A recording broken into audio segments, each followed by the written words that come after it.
And the next thing you know, after I finished dinner, we walked out of the back of the restaurant along a path into the mountains. And eventually we reached a clearing where there was 7 members of the Taliban with their guns and everything. They shared their hashish and opium joints with me. I initially refused, and they said, "Oh, you can't refuse.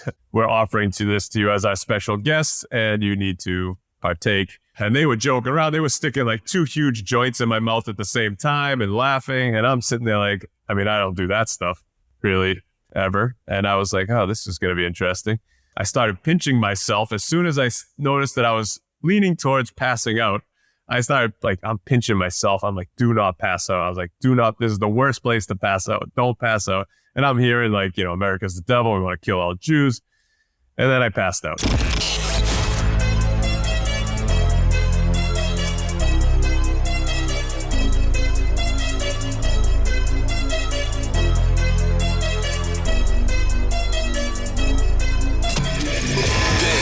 Is the Maverick Show, where you'll meet today's most interesting location-independent entrepreneurs and world travelers, and learn the strategies and tactics they use to succeed. And now, here's your host, Matt Bowles. Hey everybody, it's Matt Bowles. Welcome to the Maverick Show. I want to start off by inviting you to subscribe to the Maverick Show's Monday Minute email newsletter so you can kick off each week with a super short newsletter that you can literally read in 1 minute. So there's no long articles, just 3 high value bullet points each Monday that I've put together for you that could include the best travel gear and gadgets I'm using, or my favorite destinations and what to do there. Could be epic experiences and events I'm attending around the world that you could attend as well. Or it could be things to watch or quotes to ponder or travel hacks. Could even be nomad communities to check out, etc. Basically, I'm going to distill down my ongoing learnings from 10 plus years of being a full-time digital nomad into 3 terse items of value that land in your inbox each Monday that you can consume in under 60 seconds. So if that sounds good to you, you can sign up at themaverickshow.com/newsletter. Once again, that's themaverickshow.com/newsletter. And now let's get into the episode. My guest today is Derek Earl Barron, a.k.a. Wandering Earl. He left home in 1999, shortly after graduating from university, and wanted to travel around Southeast Asia for 3 months before starting his career back in the U.S. Somehow, he never stopped traveling. Derek has now been traveling the world for 23 years and has been to 133 countries. He runs the popular Wandering Earl travel blog, as well as Wandering Earl Tours, which organizes unique small group trips to some of his favorite countries. The tour company has been in operation for over 10 years, helping travelers explore fascinating destinations in a style that you won't find with a typical group tour. He regularly appears in the media to share insights and adventures from his travel life, and he has been featured in publications such as Time Magazine, The New York Times, and many others. Derek, welcome to the show. Thanks so much for having me, man. I'm looking forward to it. Man, I am so excited to have you here. Let's just start off by setting the scene, though, and talking about, first of all, where we are doing this interview, because this is totally crazy. Unfortunately, we are not in person today, but you and I are not only in the same country, the United States, we are actually in the same state, which is completely wild. So I am actually in Asheville. I am in the Blue Ridge Mountains in western North Carolina. And where are you? I'm in downtown Raleigh, not too far away. Yeah, pretty wild indeed. That's incredible. If it was less than a 7 or 8 hour drive, man, I would have just taken my bottle of wine and come over there and we would be sitting next to each other. But instead, we've agreed to make this a virtual wine night. So I have just opened a bottle of Cabernet Sauvignon from California. And what are you drinking tonight, my man? I have a bottle of Sangiovese from Italy. Well played, sir. There we go. I salute you. Well, I want to start off by giving folks a little bit of your background and what led up to your now 23-year and counting travel journey. Can you just share a little bit about where you're originally from, where you grew up, and how your interest in travel initially started to develop? Sure, yeah. I mean, I grew up just in a small town south of Boston. Pretty normal. Everything was all set. I got into university. Everything was planned. I eventually decided I was going to be a sports agent. So I studied some business law and some business management classes, sports management. And then I just somehow at university, I felt like I needed to move around a bit. And there was an opportunity to study abroad in Australia for a semester. And I just jumped on it. I said, what the heck? I'd really, apart from a family trip to Europe, hadn't been anywhere. And I just jumped on that opportunity. And craziest 6 months of my life, just from the standpoint of having so much fun and also meeting people from countries that I had never met anybody from before. And we're talking Vietnam, Laos, Cambodia, Thailand. There were other students from those countries. And it just fascinated me so much that I said, I'm going to go home, back to the States, graduate, and I got to take a trip to this Southeast Asia that I've learned so much about now from all of my fellow students. And I need to see what it's about before I get into my career. And that was exactly what I did, according to plan. Graduated back in the US, took off Christmas Day, 1999, took off to Bangkok and started my 3-month trip around all these places that I'd heard about. I want to talk about the beginning of that trip because I know it was life-changing and transformative for you. You actually spent the millennium at Angkor Wat in Cambodia, which I want you to give a little bit of background on just Angkor Wat in general for people that don't know about it, maybe have never even heard of it or haven't been there at least. Because I can tell you when I first went to Angkor Wat, which was in 2016, and I had been traveling full time but no base for about 3.5 years at that point, I was absolutely blown away. I mean, it was unlike anything I had ever seen in my life. And since then, I've literally been telling people like, okay, there's a lot of places in Southeast Asia that I really deeply love. But if someone was to say to me, I have 4 days to do a stopover anywhere in the Southeast Asia region, what should I do with my 4 days? Not even a question. I would say go to Siem Reap, Cambodia, get the 3-day temple pass, and just do that. But can you share a little bit on context of Angkor Wat, what it is, and then what your experience was like at that time and the impact it had on you? Sure. It's basically a massive, and when I say massive ancient city and temple complex that was discovered in the jungles of central Cambodia. And I can tell you, when I went in 1999/2000, it was still pretty untouched. It was a long road to get there from the closest town. And once you got there, there was nothing. Now there's restaurants and all kinds of stuff like right up to the temples. It just goes on forever. You could drive for hours and still be seeing new temples everywhere you go. And they're surreal. Some of them have the trees growing over the walls, as you might have seen the photos. Some of them have incredible faces carved into the sides. It really is unlike anything else I've seen anywhere else. And that is indeed where I ended up for the millennium. Yeah, back then, literally, it was a huge celebration. I don't know. I think they estimated like 50,000 Cambodian people, almost no foreigners. I saw just a couple of other foreigners there.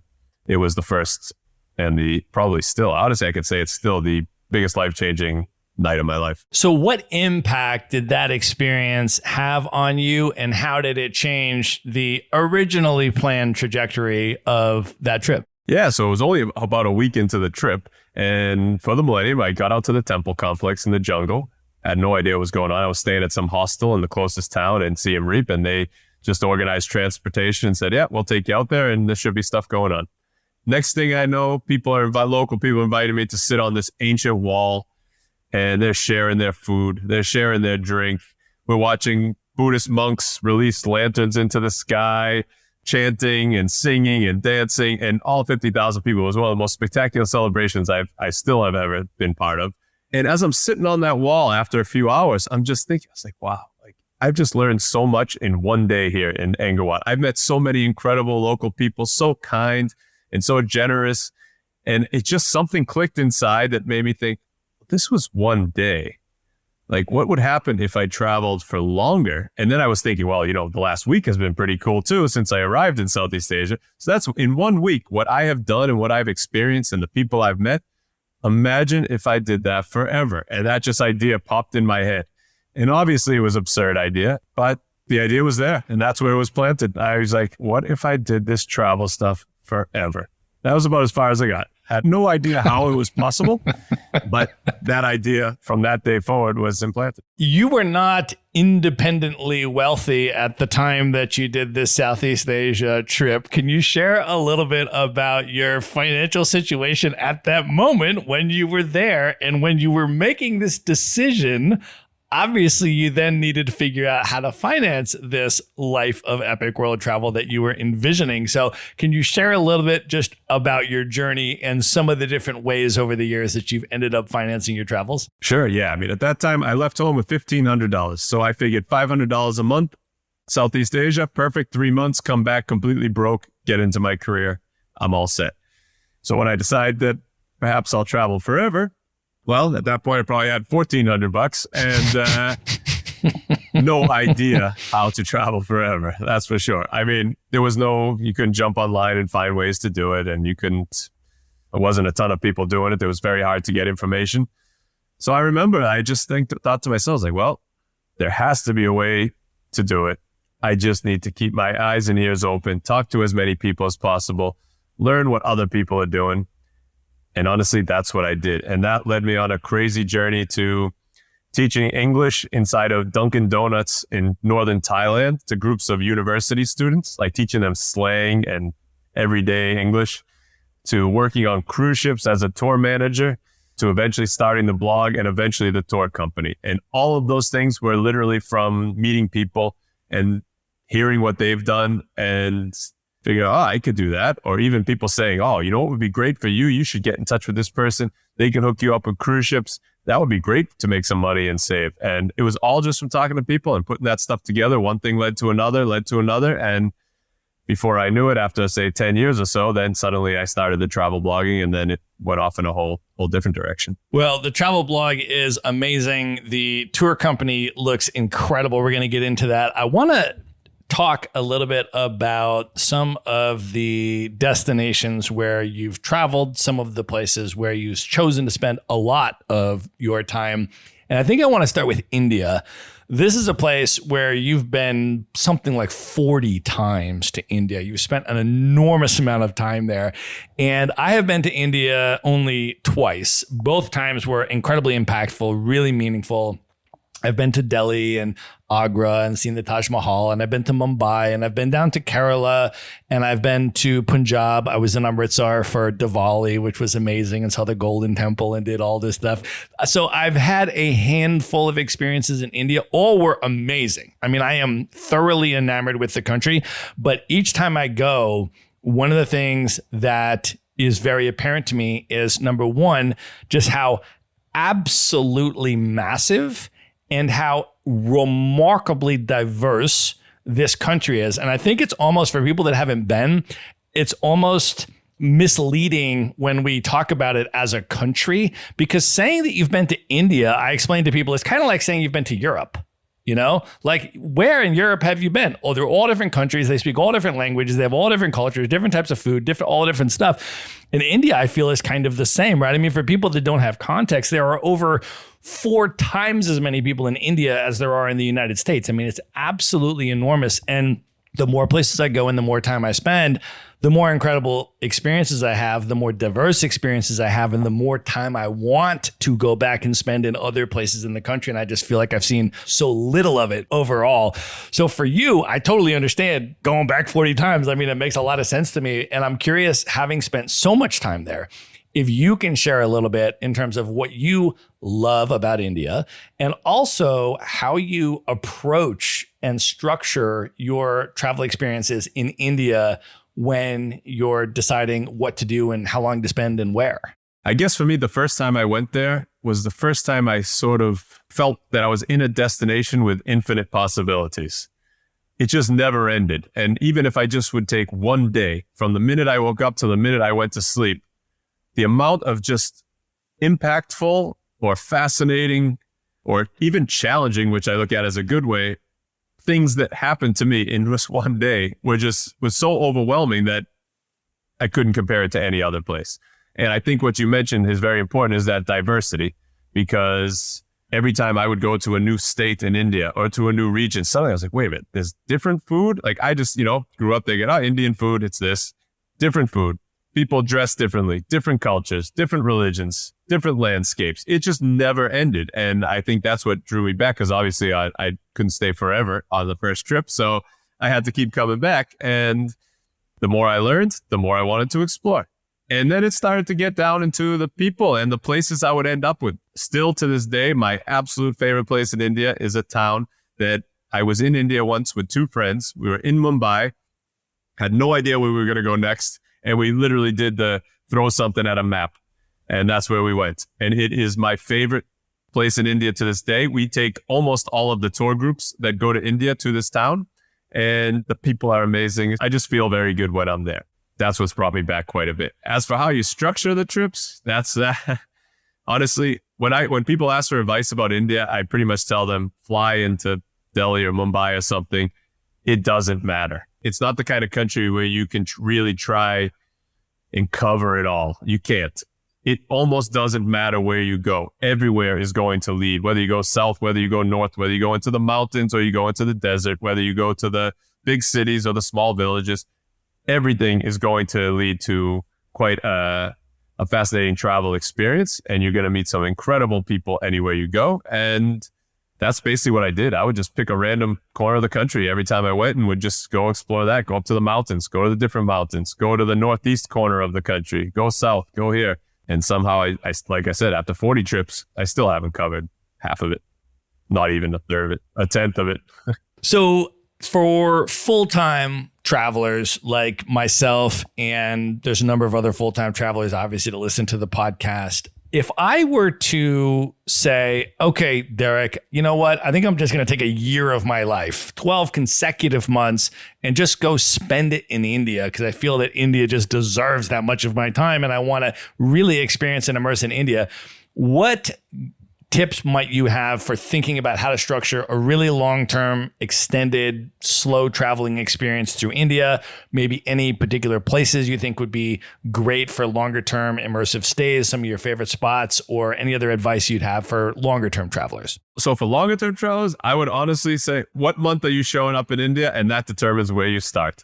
That's it. If it's the summer, go to the mountains. If it's not summer, go south and start there.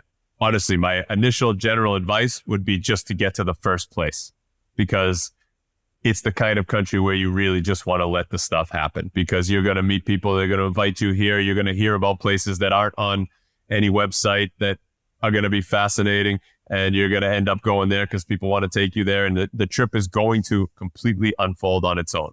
With that said, if you were going to stay in one particular place for a long time, that I will say, if you want sort of the most common places would be, for example, up in the mountains during the summer, especially up in like McLeod Ganj, which is where the Dalai Lama lives, is a very comfortable little mountain town up there with good infrastructure. So if you do have to, for example, work online or something, that's very friendly. It's a very peaceful place. And then the beaches along the south are another great place to sort of set up in terms of a base. Some of the cities, like I personally like Kolkata, I find it quite a good city, but sometimes the cities can be a little bit overwhelming to spend a long time there. So it kind of depends on what kind of India experience you're drawn to. I know a lot of friends who stay in, for example, Varanasi for extended periods of time. But then I also know a lot of people who would like to leave Varanasi after 2 days, and that's sufficient amount of time. So it really depends on what parts of India you're drawn to. Well, I got to ask you about one of your India stories, man. Didn't you end up getting into a Bollywood movie somehow, and not just as a background extra, but you actually had speaking lines? Can you tell the story? Yeah, so I was actually in Mumbai at the guest house where I was staying, and my friend from Australia was flying in, and I got ready. I had breakfast. I'm waiting. I'm like, I got to leave for the airport in about an hour. And it just occurred to me, oh man, she's not coming till tomorrow. I just messed up the dates. So I was like, what the heck am I going to do? So I went to the guy who was at the front desk and I was like, hey man, like I thought my friend was coming. I'm not, what should I do today? He's like, you want to act? I was like, what? He's like, yeah, we want to be in like a movie or something. I was like, what are you talking about? He's like, just hold on. Next thing you know, he makes some phone calls and he's like, in 1 hour, come down here, meet me here. It's like, okay. All of a sudden, some guy shows up. He's like, go with him. And off we go. And we go to this Juhu Beach neighborhood, quite a wealthy upscale neighborhood of Mumbai, right on the water. Next thing you know, we show up at this mansion that's been turned into a movie set, basically. And they start to explain to me that I will be playing a British police officer. It was actually not a movie. It was like a series, like a soap opera. They gave me a uniform. They actually had hired, we'll go with me and another guy to have two British police officers. The problem was the other guy was French and he actually didn't speak very little English. So they gave me all the lines and he was just standing next to me. And it was wild. I mean, of course I messed up many times and the rest, everybody was very nice, but I ended up acting. I had a couple lines. I had to inform this poor family that their daughter was in a car accident.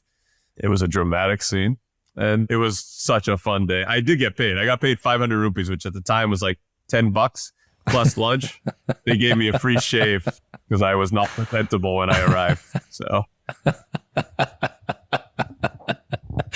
that's amazing, man. Well, I want to also ask you about a number of other places. Really excited to ask you about places that I have not yet been, that I know you have been and that you really appreciate. Can you talk next about Romania? I know this is another country that you've been to like 40 times and has a really significant place in your travel journey and in your heart. So can you share a little bit about Romania, why you love it, and what it's like there? Yeah, for sure. Like this one, I was actually on a Eurail train trip across Europe, and the trip was supposed to finish in Istanbul. And I just crossed over from Budapest into Romania. And the plan, I gave myself 3 days in Romania. Next thing I know, I'm in Bucharest, and somehow, just through like online, a reader of my blog was like, oh, hey, you're in Bucharest. You want to meet up tonight? I'm going out with some friends. I said, oh, sure, I have a night. So I went, met up with them. Next thing I know, they invited me. We're going to the countryside this weekend. You should stay longer. Come hang out with us. It's like, oh, well, I'm supposed to go to Istanbul. I was just like, screw it. Like, what? Like, this is awesome. Let's go. And next thing I know, I ended up spending a month in Romania at that time. I had a pre-planned trip to South Africa that I literally went to South Africa, did the trip for 2 weeks, and then flew back to Romania. And then just like that, it started to become my home base. It's a fascinating country. It's the best of Europe without the crowds at the time.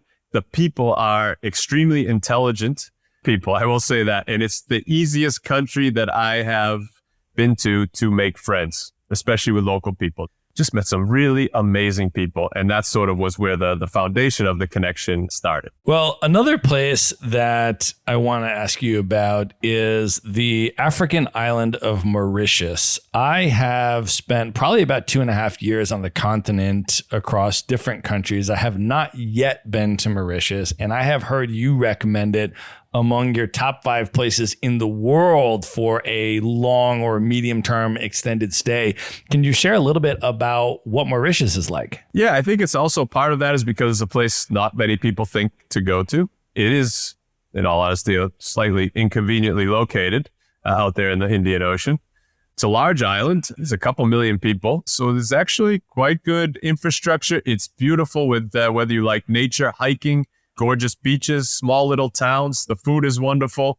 It's one of those places that feels super remote, probably because it is out there in the middle of the Indian Ocean, but it's gorgeous and it's very affordable. So for somebody who wants to, say, is working online or a long-term traveler just wants to plop down for, say, a few months, it's a great place to go because you can do something. I mean, when I was there, we rented a car, super drive around. We went hiking, went to all different beaches, went to every corner of that island, explored every town on the island. And it's just a friendly, beautiful place that not many people think to go to. It's honestly, and the beaches rival the beaches in the much more popular destinations that you hear about.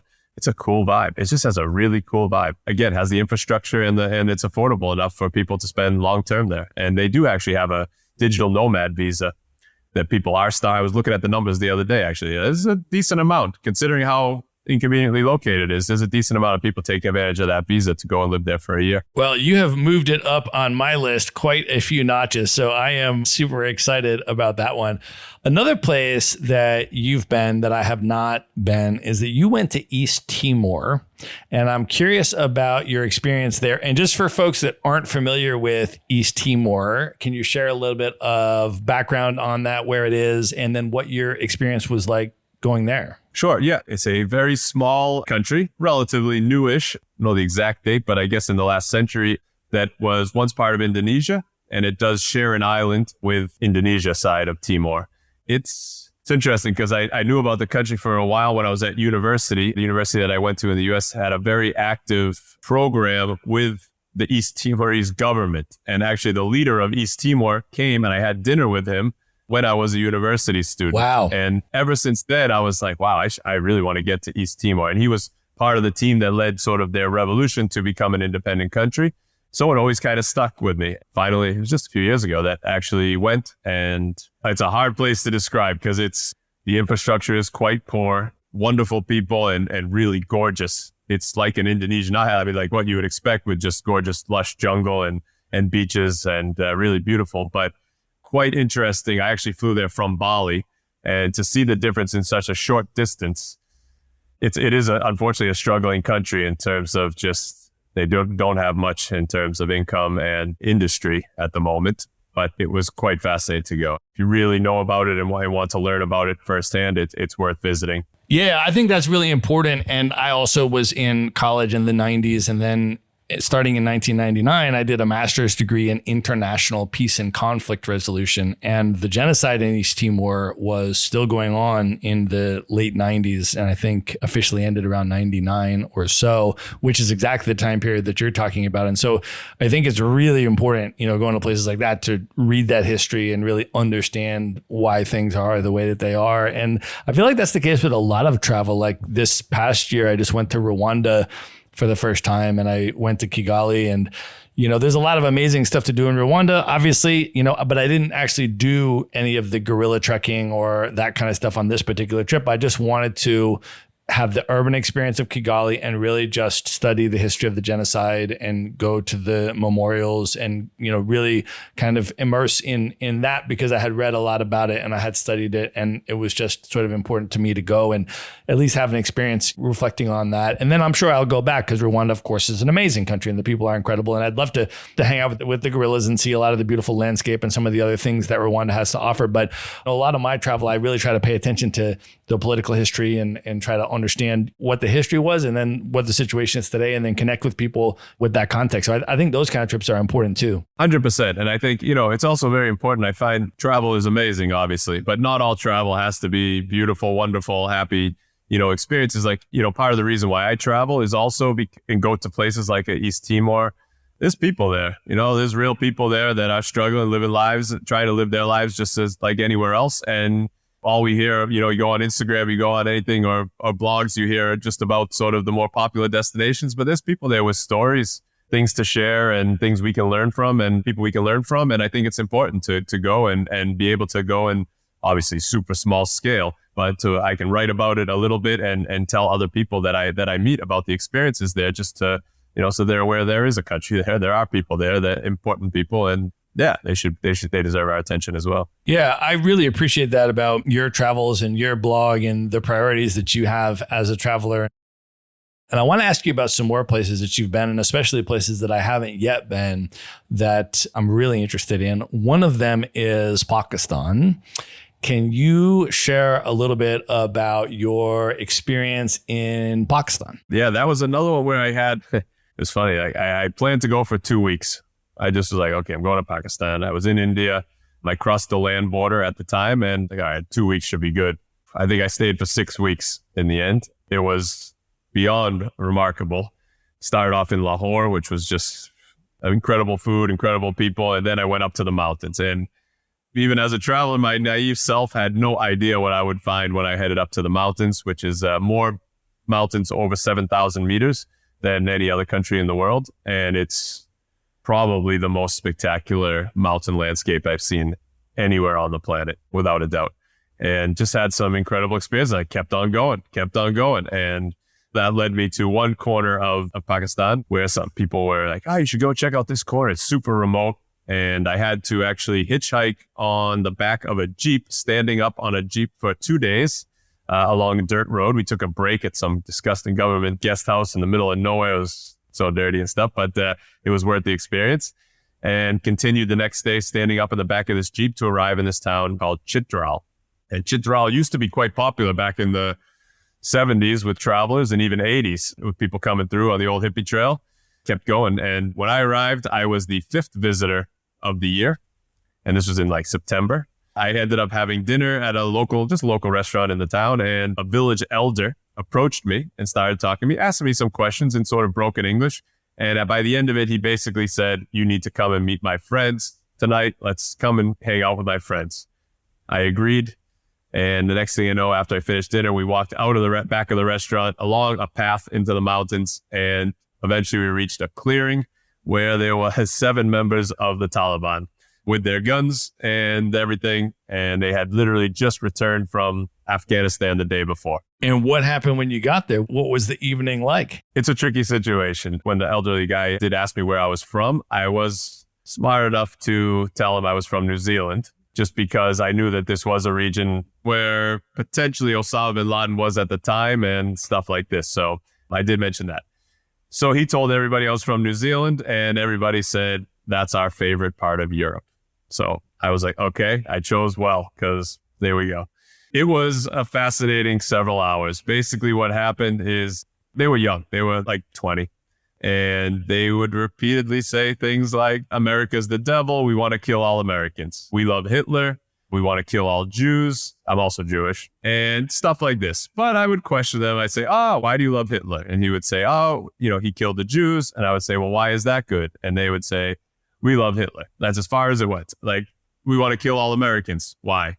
America's the devil. Why?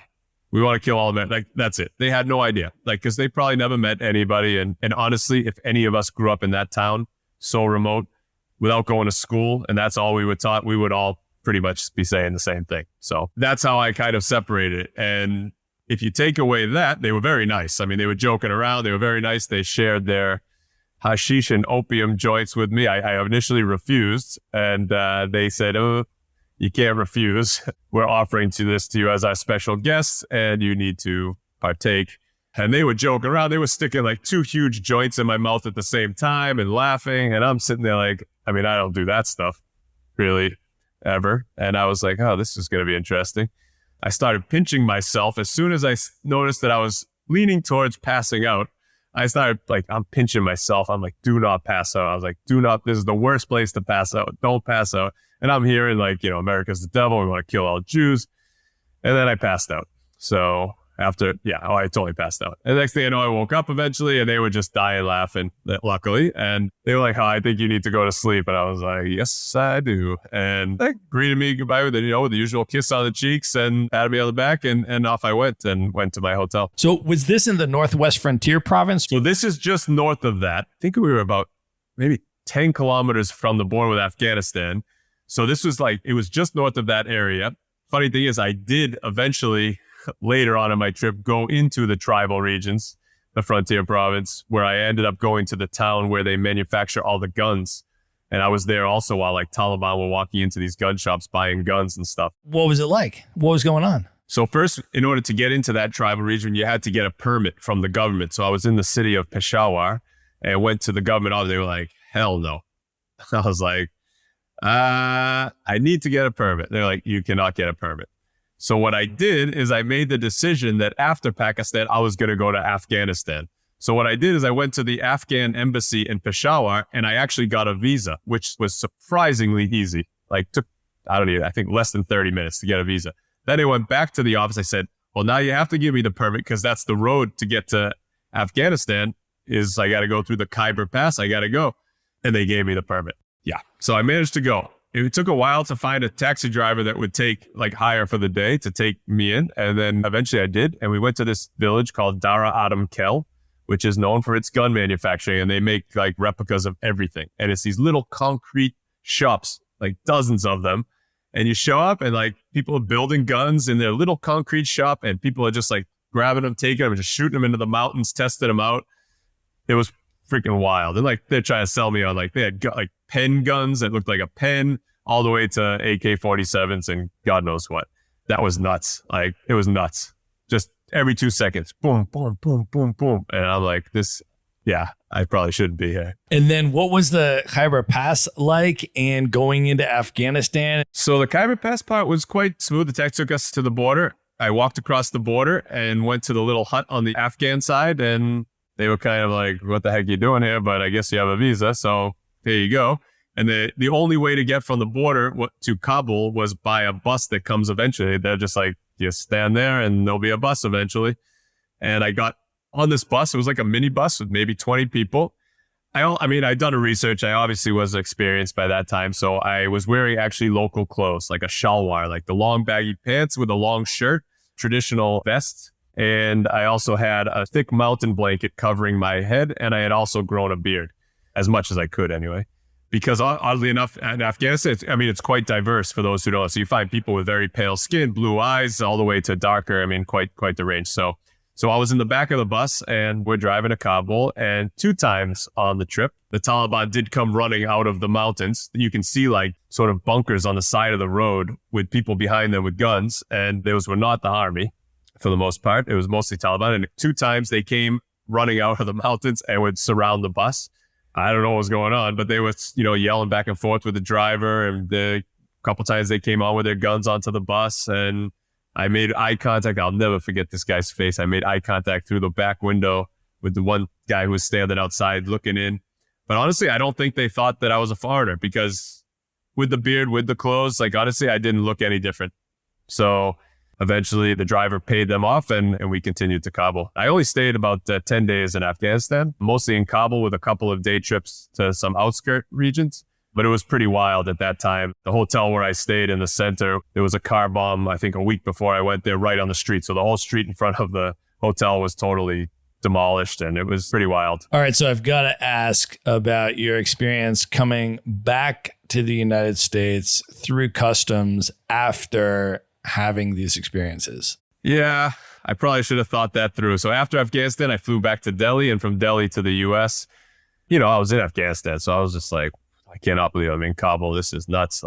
So I'm just grabbing a few souvenirs, if you will. One of them was a box that they sold Osama bin Laden, called like kulfi candies. They're like what do we call it? Like the little balls that you just suck on. And they had a picture of Osama bin Laden on the cover of the box. So I brought one of those. At one point, I was walking around a neighborhood in Kabul, and all of a sudden a kid came up to me and he's like, no. I was like, what? And he kind of motioned to show me that there was landmines where I was walking. So he walked me around a different way to the top of the hill to give me a view of the city. And at the end, he gave me a gift, and the gift was a bullet, like a used bullet that he had found. And he gave it to me like, oh, you have so I just put it in my shorts pocket, and I didn't wear the shorts anymore during the trip. And then I also picked up a burqa just because it was really my first time somewhere where I saw the burqa that basically had it wasn't even a slit for the eyes. It had mesh over the eyes. So really, I was like, wow, like that, I can't imagine. So I had those 3 items in my luggage, and obviously I got back to the US and went through customs. And the guy I got was a young customs officer who immediately upon asking where I had been, and when I said Afghanistan and Pakistan, he thought he got somebody. I saw the look on his face. He was like, I got a terrorist, or I got somebody, I got it. And he started to get super nervous. He called over his supervisor.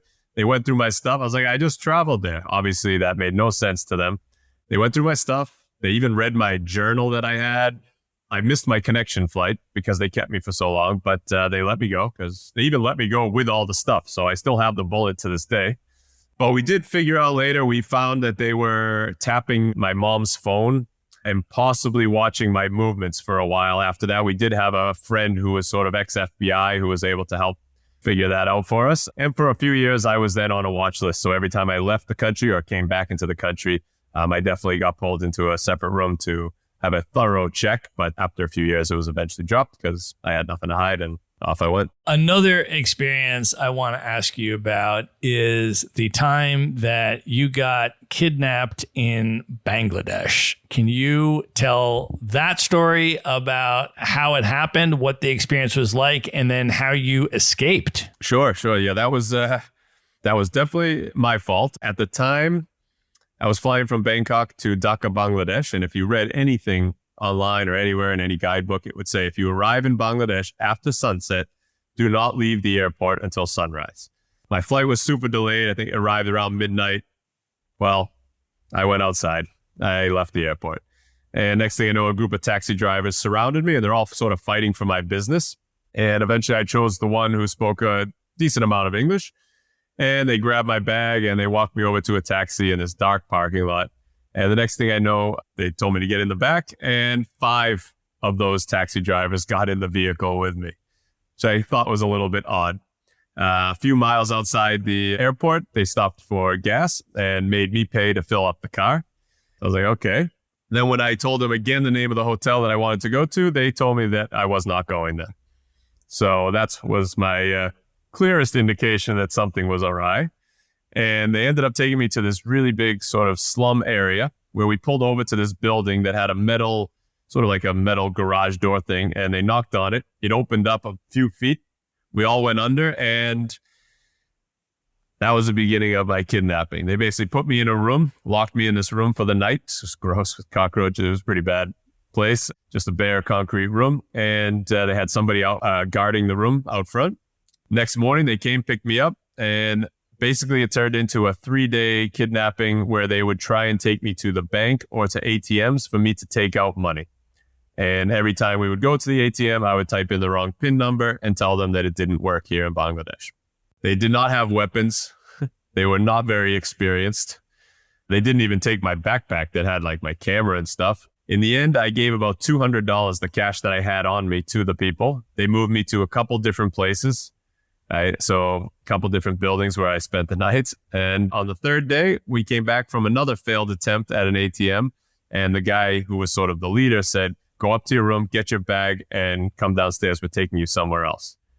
Okay. I go upstairs to my room on the 2nd floor. I grab my bag, my backpack. And before I go downstairs, I see down the hallway is just an exit, like just an exit. I go run down there. I see the exit. There's one of those, a metal staircase just leading down to the street, the side of the building. I literally just go down the staircase, and I jumped into a rickshaw and had the rickshaw driver take me to the hotel that I wanted to go to 3 days before. And that was it. So it cost me $200. They were not very experienced, and it was probably the most absurd kidnapping ever. What was your mentality? What was going through your mind during the course of those 3 days? How were you handling and processing and thinking about escape or exit strategy, etc., while this was going on? So the first night I was confused, but extremely exhausted. I mean, it would have been a long day. I was like, well, I can't do anything now. I'm in this concrete room. Like, I just need to wait until tomorrow and see what happens. And okay. So the next day I was like, sort of sussing it out. I'm like, okay, they're not armed. They want money. So I gave $200 that day, the money that I had on me, to the guys. Like, here you go. And I just kind of over the course of the day, I realized, okay, I don't think this is something super serious. So I could probably get away from this. Like, they haven't threatened me. They haven't taken my camera. They don't seem to know what they're doing. So the next night when they moved me somewhere else for that second night, and basically the 3rd day is when I started thinking, okay, like, how the heck do I get out of here? At the same time, it was my first time in Bangladesh. Dhaka is a super intense city. Like, I had not been to India before. So this was my first trip to that region. So I was just like, oh my goodness, like, this is so intense. I don't know what is going on here. So I was a little bit too nervous to just like make a break for it while they were around, because I don't know. I didn't know what was going on. It was quite overwhelming at the time. And it was only when eventually they told me to get the bag, and I was like, you know what? Screw it. Like, 3rd day, I was like, what's that? I saw the exit, went for it, and I thought I can just do this. Like, what are they gonna do? You know, they haven't harmed me. I don't think they're gonna do anything. They're definitely not gonna find me in this city of however many million of people, that's for sure. So that was it. And what lessons did you take from that experience that informed your future travels with regard to safety precautions or anything else? So, I mean, this is what I always say. I've been traveling 23 years, and that's pretty much the only thing that's happened to me. Common sense. I totally botched that one. Common sense was to not leave the airport, because literally everything that I read said, do not leave the airport if you arrive late at night. And just common sense would be like, that seems fair. I will stay in the airport. And I just walked outside the airport. So that's what I kind of tell anybody. And what's got me, common sense. You just feel it. Like, you just feel it. If something doesn't seem right, people generally aren't aggressive. That's pretty rare for that to happen. If something doesn't seem right, you just walk away. Like, that's it. I mean, you just kind of, and the more you travel, I'm sure you know this, the more you travel, the more you just pick up on things. Like, the more you just sense something is going on. There was a time in Mumbai where I was walking down the street and I'm just, just looking around the street, and something, I feel like just with the way people are near me right now, something's going on. And sure enough, I turned around and caught a guy with his hand extended to my pocket. So you just start to sense it. So it's not like practice, it's just experience. And your brain just starts to pick up on signals and things that might indicate, be a little bit careful. So I've got to ask, what was the rest of your Bangladesh trip like, and your overall impression of Bangladesh today? Rest trip was great. I had a fascinating time in Dhaka, in the capital. And then I actually went out to the countryside, and this beautiful little town called Sri Mangal. Tea plantations and beautiful forests with monkeys everywhere, and super nice people. I met wonderful, wonderful people everywhere I went in the country after that. Oddly enough, I am looking at returning in November. I'm traveling with a friend. I'm actually going to India in November to lead a tour. And then afterwards, a friend of mine, has not been to Bangladesh. So we're looking at going. So it would be cool to go back. How do you think about places based on your travel experiences that you've had there? Because I feel like a lot of times, especially if you only go to a place once, or let's say your first time going there, a lot of the impression of the place is very much based on the experience that you happen to have there at that time, the particular people that you interact with, the particular things that you do. And that can give two different people two very different impressions of the same place. And so for you, now having traveled to all of these places with the overall vision and understanding that you have, when you go to a place and your initial experience is a negative one, as happened with you in Bangladesh, how do you process that in terms of your overall impression of the place? I mean, I think at this point, I look beyond just the place. So like, even at that point, I look at all of my travels together, because if I actually average it out to all of the places I've been, all of the people that I've encountered, not only after 23 years, but even after 5 years of travel, the overwhelming majority of situations are quite positive. So I kind of take all of that into account, and I think you learn pretty quickly. There's no country that's just full of bad people trying to do bad things. I mean, it's no different anywhere. I will always say the overwhelming majority of people in any country want the same things. They want, just to live a simple, happy life and hang out with their family and friends, take care of their loved ones, and they don't want enemies. They don't want to harm other people. This is like 99.9999% of every human being in every country. So I take that into account, and bad shit can happen anywhere. All right, we're going to pause here and call that the end of part 1. If you enjoyed this episode, be sure to tune in to the next episode for part 2 of my interview with Derek Barron, where he talks about his experiences traveling in Iraq, Syria, Yemen, Kyrgyzstan, Uzbekistan, and he reflects on the impact that 23 years of travel has had on him. We talk about dating in the digital nomad lifestyle. We talk about how lifestyle design choices change in different seasons of life, and why Derek does not have the goal of traveling to every country in the world. All of that and much more on the next episode. So be sure to tune in for the conclusion of my interview with Derek Barron. In the meantime, everything that we discussed in this episode will be in the show notes. You can just go to themaverickshow.com, go to the show notes for this episode, and there you will find everything that we discussed on this episode linked up right there for you. All right. Good night, everybody.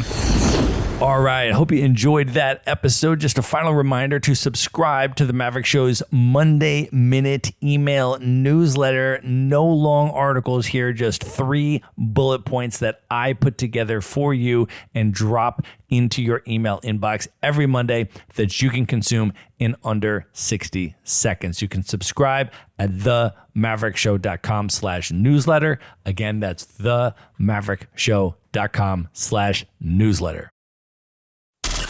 Be sure to visit the show notes page at themaverickshow.com for direct links to all the books, people, and resources mentioned in this episode. You'll find all that and much more at themaverickshow.com. Learn how Maverick Investor Group can help you buy cash flowing rental properties in the best U.S. real estate markets, regardless of where you live. Schedule a free phone consult today at themaverickshow.com/consult. Now you can buy rental properties with tenants and local property management in place, so you don't have to be a landlord or a rehabber. To get your questions answered and discuss how Maverick Investor Group can help you meet your real estate investing goals, schedule your free phone consult today at themaverickshow.com/consult. If you like podcasts, you will love audiobooks, and you can get your first one for free at themaverickshow.com/audiobook. Whether you want the latest best-selling novels or books on investing, business, or travel, try your first audiobook for free at themaverickshow.com/audiobook.